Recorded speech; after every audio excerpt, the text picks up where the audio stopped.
በኢትዮጵያ ያለውን አጠቃላይ ሁኔታ ከገመገምንና አግባብነት ካላቸው የአሜሪካ መንግስታዊ ተቋማት ጋር ምክክር ካደረግን በኋላ ኢትዮጵያን የቲፒኤስ ተጠቃሚዎች የመሆናቸው ጊዜም ተጠናቋል። ኢትዮጵያን ወይም በባዕዳን በቲፒኤስም ተጠቃሚነት በአሜሪካ ውስጥ እንዲቀመጡ መፍቀድ ማለትም ከአሜሪካ ብሔራዊ ጥቅም ጋር የሚጣረስ በመሆኑ የዚህ ዕድል የተሰጣቸው ኢትዮጵያን በመጪው የካቲት ወይም ፌብሩዋሪ 13 2026 በዋሽንግተን የሰዓት አቆጣጠር 11:59 ፒኤም ላይ ይጠናቀቃልም ብለዋል። የሰብአዊ መብት ተሟጋቾችና የፖለቲካ ተንታኞችም በበኩላቸው በኢትዮጵያ በተለይ በኦሮሚያና በአማራም ክልሎች የቀጠለው ጦርነትና ግጭት የተለያዩ የሰብአዊ መብት ጥሰቶች ያለመረጋጋት በስፋት የሚታይባት ኢትዮጵያን የአሜሪካ የአገር ውስጥ ደህንነት በአንክሮ አልተመለከተም። ይህም የፕሬዝዳንት ዶናልድ ትራምፕ አስተዳደር በኢትዮጵያን የቲፒኤስ ዕድል ተጠቃሚዎች ላይ የወሰደው ፍርደ ገምድል ውሳኔ በአጭር ጊዜያትም ቢሆን በአሜሪካ ውስጥ ተደላድለው በአሜሪካ ውስጥ የተወለዱ ህፃናትን ቤተሰብን ያፈሩ ቤተሰቦችን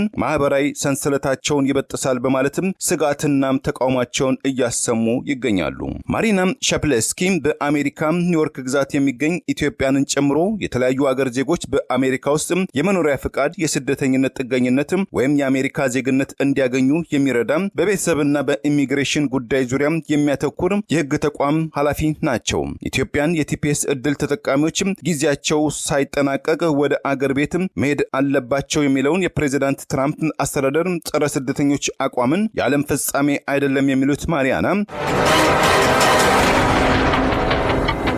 በፕሬዝዳንት ዶናልድ ትራምፕ የመጀመሪያው የስልጣን ዘመን ሙሉ በሙሉ እንዲቋረጥም ጥረትም ተደርጎበትም በፍርድ ቤት ከፍተኛ ውዝግብ ያስከተለው በኋላም በፕሬዝዳንት ጆ ባይደን አስተዳደር ዳግም ነፍስ የተዘራበት የቲፒኤስ ዕድል ተጠቃሚ የሆኑ ከ130 ሺህ በላይ የቲፒኤስ የአሜሪካ ውስጥ የመሰረተ ልማት ሰራተኞችም የተሰማሩም ሲሆን ከ94 ከመቶ በላይ ቲፒኤስ ካርድ ባለቤቶች በጉልበት ስራ ላይ በመሰማራት የራሳቸውን ህይወትም ይመራሉ። በአመትም ለአሜሪካ መንግስት በቢሊዮኖችም ዶላር የተቆጠረ ግብር በመክፈል የበኩላቸውን አስተዋጽኦም ያበረክታሉ። ለሶሻል ሴኩሪቲ እና ለሜዲኬር ከ7 ቢሊዮን ዶላር በላይ በማውጣት ተሳትፎ እንዳበረከቱ ኦፊሴላዊ መረጃዎችም ይገልጻሉ። የቲፒኤስ ዕድል የሚሰጠው የሚታደሰው ሙሉ በሙሉ የሚቋረጠው በዚህ ዕድል ተጠቃሚ የሚሆኑ በአሜሪካ የተጠለሉ ዜጎችም የመጡበት አገር የፖለቲካዊ የኢኮኖሚያና የማህበራዊ አሁናዊ ቁመና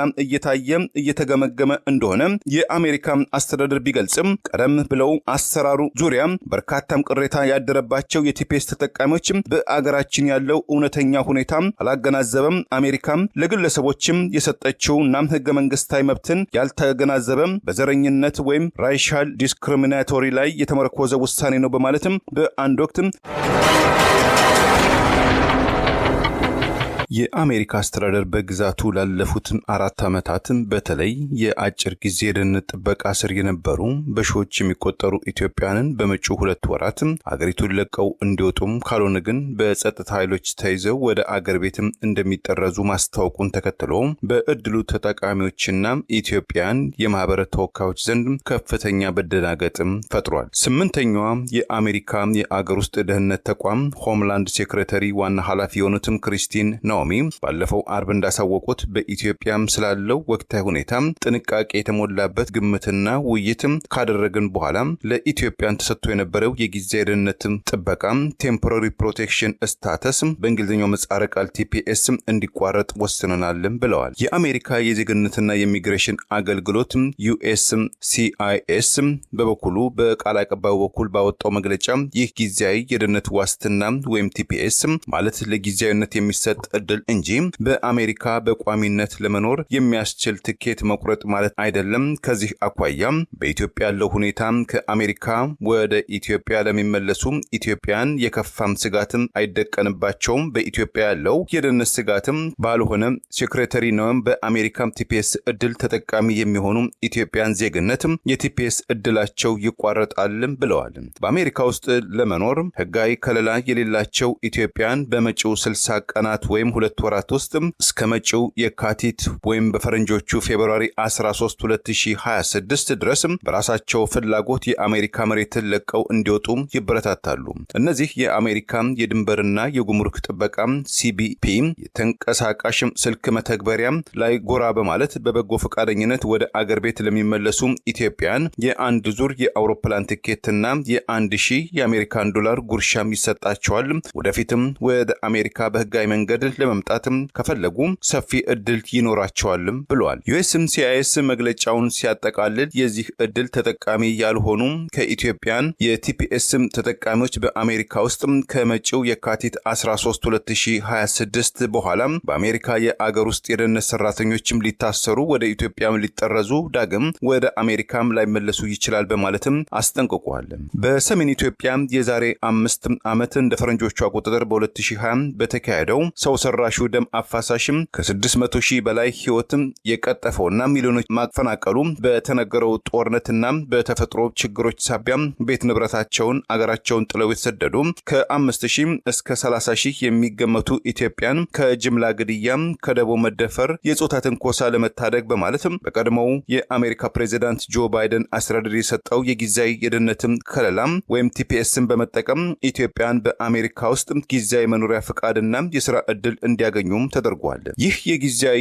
ደህንነትም ጥበቃ ከኢትዮጵያን በተጨማሪ መሪዎቿ በአሜሪካ ፕሬዝዳንት ዶናልድ ትራምፕ ጥርስ ውስጥ የገቡትም በነዳጅ ሀብቷም ክምችቷም ወደ 300 ቢሊዮን በርሜል የዓለምን የነዳጅ ክምችትም 17 ከመቶ በመያዝ ቁጥር 1 መሆኗን በሚነገርላት የአሜሪካዋ ማዕከላዊ አሜሪካ አካል የሆነችው ቬንዙዌላ የእርስ በርስ ጦርነትና የፖለቲካ ማዕበልን ሸሽተው በአሜሪካ በአብዛኛው ፍሎሪዳ ግዛት የሚኖሩ ወደ 600,000 የሚጠጉ የቲፒኤስ ተጠቃሚዎች በአሜሪካ የነበራቸው የደህንነት ዋስትናም ይቋረጣል። በእርስ በርስ ጦርነት የምትናጠው በተፈጥሮ አደጋዎችም ከምትታመሰው 95 ከመቶ በላይ ዜጎቿ ከምዕራብና መካከለኛው አፍሪካ በባርነት የተጋዙ መሆናቸው የሚነገርላትም ሃይቲም ወደ አሜሪካ የፈለሱ 521,000 ዜጎቿ የጊዜያዊ አሜሪካ የደህንነት ፍቃዳቸው በመጪው የካቲት ወይም በፈረንጆቹ ፌብሩዋሪ 3 2026 ይቋረጣል ወይም ይጠናቀቃል። በፕሬዝዳንት ትራምፕ አስተዳደር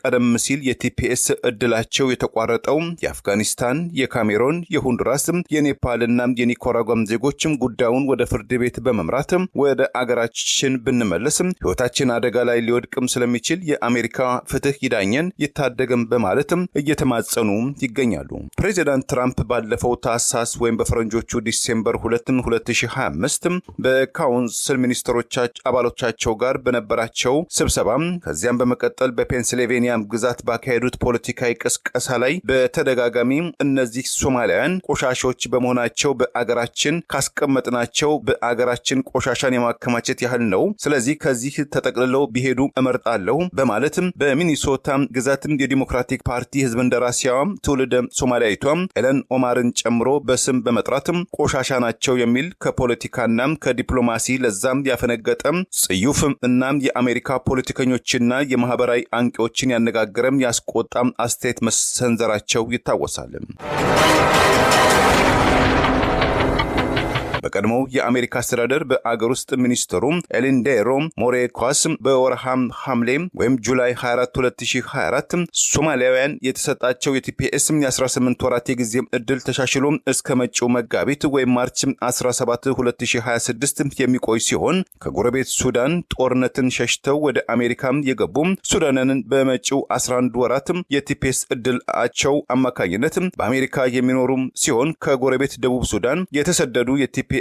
ዕድል ተጠቃሚዎች በኢትዮጵያ የቲፒኤስ ተጠቃሚዎች ከአንድ ወር ቀደም የተሰጣቸውን ዕድል ይጠናቀቃልም ተብሏል። እንደየአገሩ ሁኔታ ለ6 ወራት ለ1 ዓመት ወይም ለ1 ዓመት ከመንፈቅ የሚሰጠው በየጊዜው የሚታደሰው የአሜሪካ ጊዜያዊ የደህንነት ዋስትና ቲፒኤስ ዕድል ተጠቃሚ የሆኑ ኢትዮጵያን የደህንነት ዋስትናቸው በመቋረጡ ወደ መጡባት ኢትዮጵያ በመግባት አሊያም በኃይል ለመላክ የቆረጠው የፕሬዝዳንት ዶናልድ ትራምፕ አስተዳደር ቀደም ሲል በአሜሪካ ውስጥ በህገወጥ መንገድ የሚኖሩ በሚሊዮኖች የሚቆጠሩ ተገን ጠያቂዎችን በገፍም ጠራርጎም እንደሚያባረር በምረጡኝ ዘመቻ ወቅት ቃል የገባው አካልም አድርጎ መቁጠሩ አይቀሬ መሆኑን ብዙዎችም ይስማማሉ። ይሁን እንጂ ጉዳዩን በፍርድ ቤትም በተናጠል በመሟገት የአሜሪካ የፍትህ ስርዓትን የሚፈታተኑ በርካታ ኢትዮጵያን ይኖራሉም ተብሎ ይጠበቃል። ከ30 ሺህ በላይ ኢትዮጵያንና ትውልደ ኢትዮጵያን እንደሚኖሩ በሚገመተው በአሜሪካ ኮሎራዶ ግዛት ዋና ከተማ አሩራ ውስጥ ነዋሪ እና የማህበረሰብ አባል የሆኑት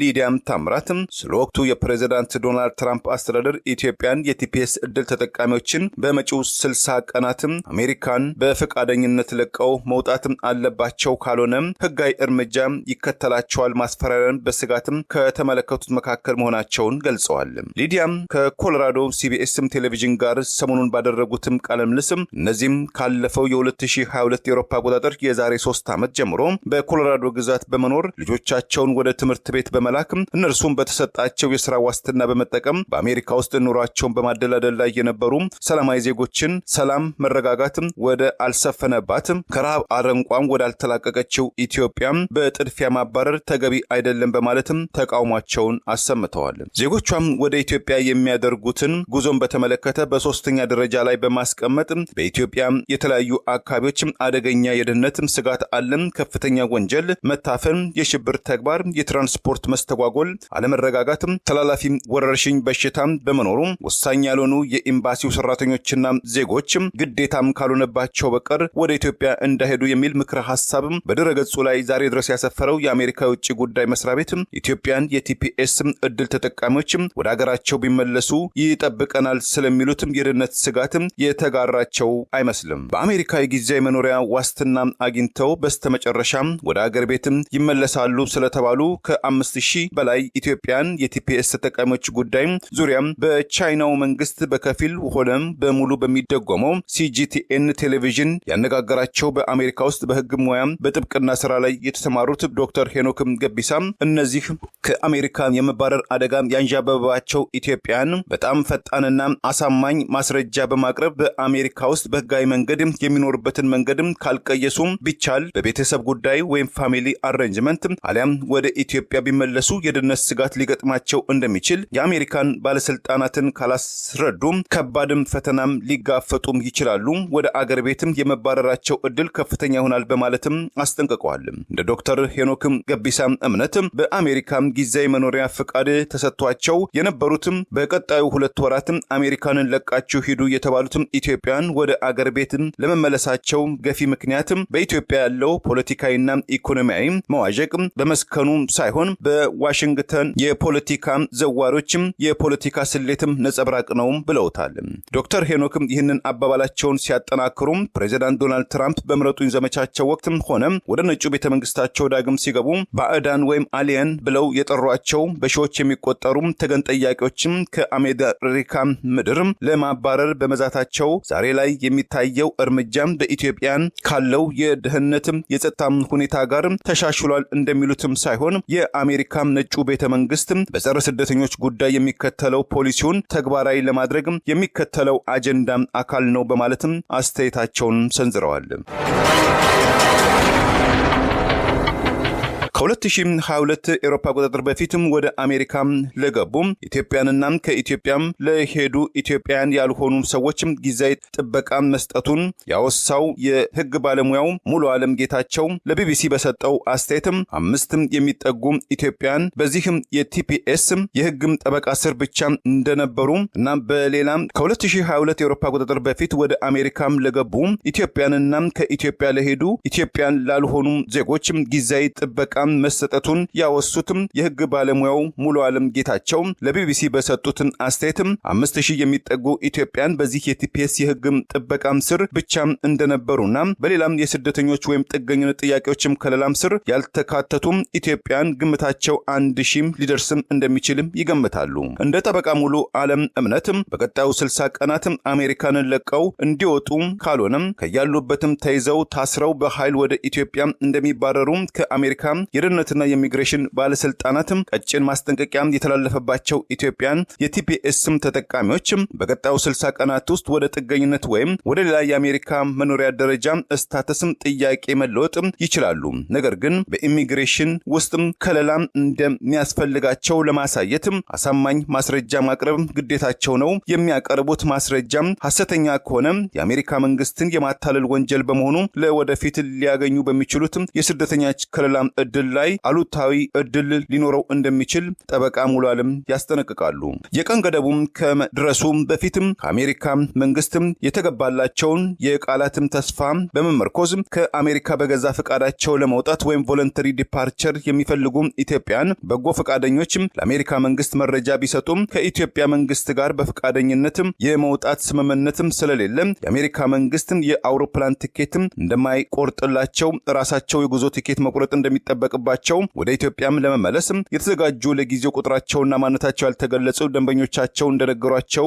የገለጹት አቶ ሙሉ ዓለም የአሜሪካ መንግስት የገባውን ቃል አልፈጸመልንም፣ አታሎናል የሚል ክስ በማቅረብ በአሜሪካ ውስጥ ለአጭር ጊዜያትም ቢሆን መኖር የሚያስችላቸውን የህግ ክፍተትን ሊጠቀሙ እንደሚችሉ የህግ ባለሙያው አቶ ሙሉ ዓለም ገልጸዋል። በአሁኑ ወቅት በኢትዮጵያ የተለያዩ አካባቢዎች የሚታዩት ጦርነቶችና ግጭቶችን ከከፋም ሁኔታም ደረጃ ላይ የሚያቀርቡ የቲፒኤስ እድል ተጠቃሚ የነበሩ ኢትዮጵያን ዋነኛ የህግ ሁኔታውን በፍርድ ቤት በኩል ሊጠቀሙ እንደሚችሉ ምክረ ሐሳባቸውንም በማጋራት ሶሪያውያን እና ቬንዙዌላን በፍርድ ቤት ያደረጉትን ሙግትን በመሳሌነትንም አቅርበውታል። የአሜሪካ ኢሚግሬሽን ፖሊሲ ተቋም በቅርቡ ባወጣው ትውልደ አፍሪካውያን ዝርያ ያላቸው ዜጎች ናይጄሪያ 476,000፣ ኢትዮጵያን 278,000፣ ጋናውያን 241,000፣ ግብፃውያን 226,000፣ ኬንያውያን 175,000፣ ደቡብ አፍሪካ 133,000፣ ሞሮኮውያን 109,000፣ ላይቤሪያውያን 101,000፣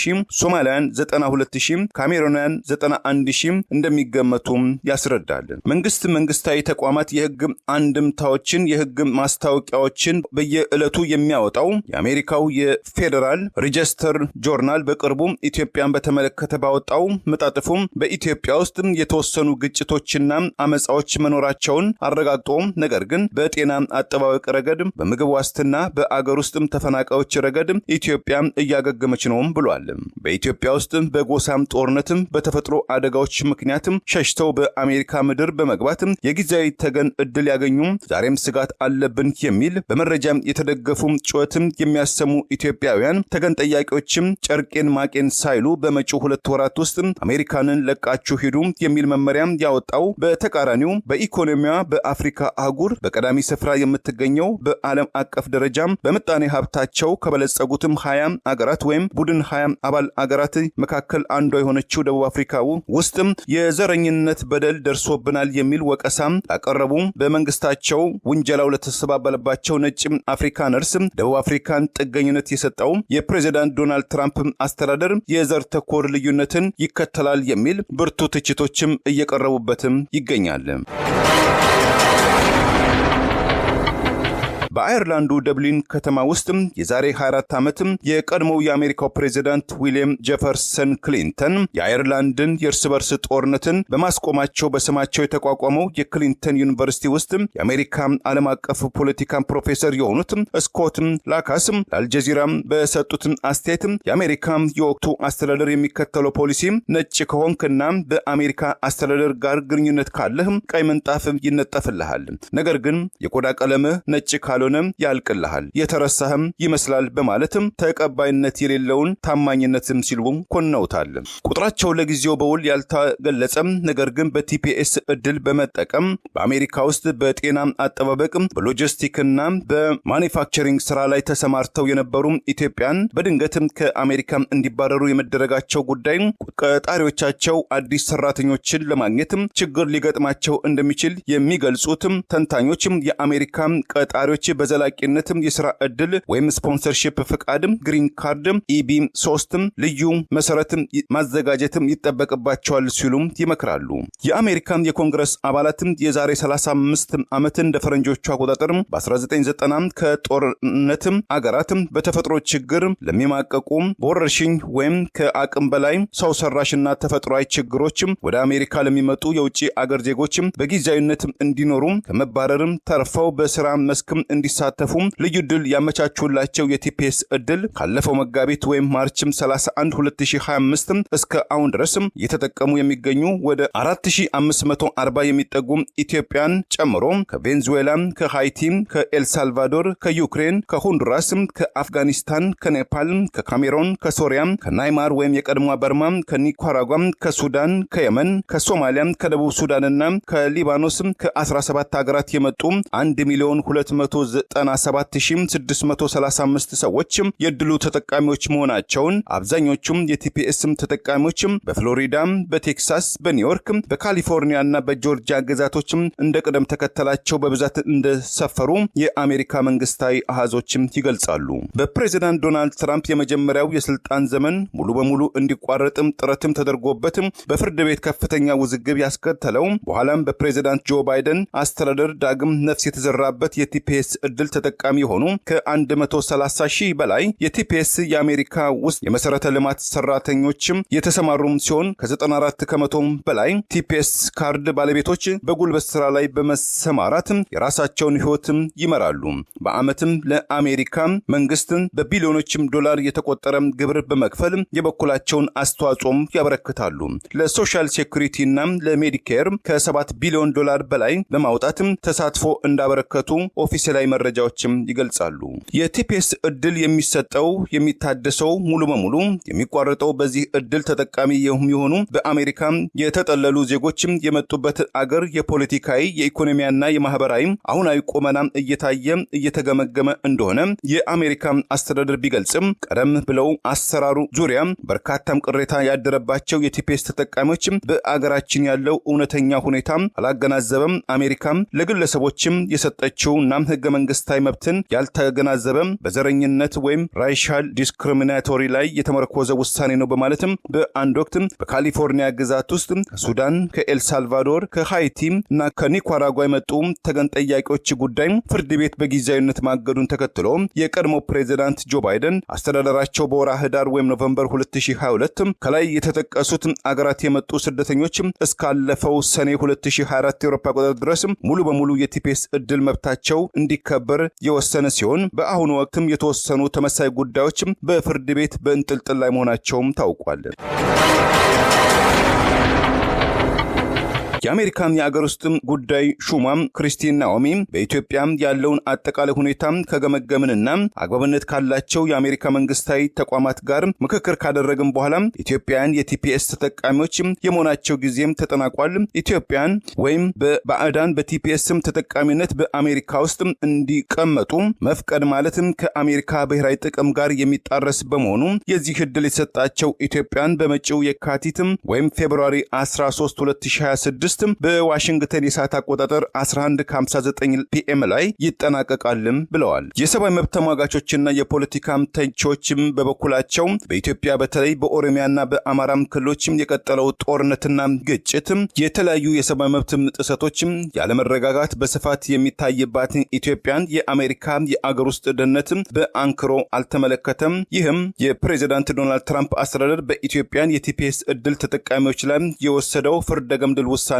በአጭር ጊዜያትም ቢሆን በአሜሪካ ውስጥም ተደላድለው በአሜሪካ ውስጥም የተወለዱ ህፃናትን ቤተሰብን ያፈሩ ቤተሰቦችን ማህበራዊ ሰንሰለታቸውን ይበጥሳል በማለትም ስጋትና ተቃውሟቸውን እያሰሙ ይገኛሉ። ማሪና ሻፕለስኪ በአሜሪካ ኒውዮርክ ግዛት የሚገኝ ኢትዮጵያንን ጨምሮ የተለያዩ አገር ዜጎች በአሜሪካ ውስጥ የመኖሪያ ፍቃድ፣ የስደተኝነት ጥገኝነት ወይም የአሜሪካ ዜግነት እንዲያገኙ የሚረዳ በቤተሰብና በኢሚግሬሽን ጉዳይ ዙሪያ የሚያተኩር የህግ ተቋም ኃላፊ ናቸው። ኢትዮጵያን የቲፒኤስ እድል ተጠቃሚዎች ጊዜያቸው ሳይጠናቀቅ ወደ አገር ቤት መሄድ አለባቸው የሚለውን የፕሬዝዳንት ትራምፕ አስተዳደር ጸረ ስደተኞች አቋምን የዓለም ፍጻሜ አይደለም የሚሉት ማሪያና ኢትዮጵያን የምመክረው ነገር ቢኖር የአሳይለም ማመልከቻችሁን በአስቸኳይ ልትሞሉ ይገባል። በፖለቲካ አመለካከታችሁ፣ በማህበራዊ ኑሯችሁ ወይም ሶሻል ግሩፕ፣ በሃይማኖት አናሳናም ተሳዳጅ በመሆናችሁ፣ በሰብአዊ ጉዳዮች ሁማኒታሪያን ሪዝን በመሳሰሉት ምክንያት በኢትዮጵያ ውስጥ ከዚህ ቀደም የመኖር መብት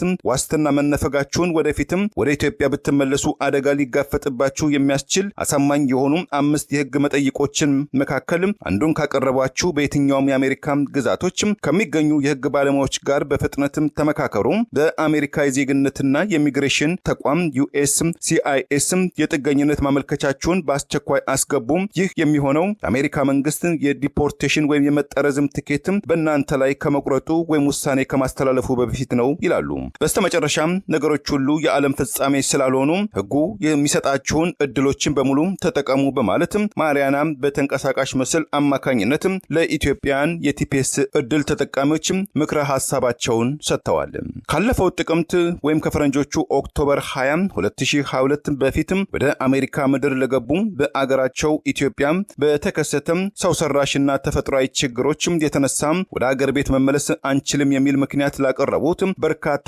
ኢትዮጵያን ለ18 ወራት የሥራ ፍቃድ፣ የመኖሪያ ፍቃድ፣ ከኢትዮጵያ ውጪ የጉዞ ሰነድ በመስጠት በኋላም በወርሃ ሚያዝያ 2024 ለ18 ተጨማሪ ወራት ያራዘመው የአሜሪካ መንግስት የቲፒኤስ መቋረጥ ሰሞነኛ ውሳኔ በፍርድ ቤት የሚሟገቱ በርካታ ኢትዮጵያን ይኖራሉ ተብሎ በሰፊው ይገመታል። ለብር ራዲዮ ለተጠናቀረው ታምሩ ገዳኔ ቸርን ሰንበት መልካሙን ሁሉ ያሰማን።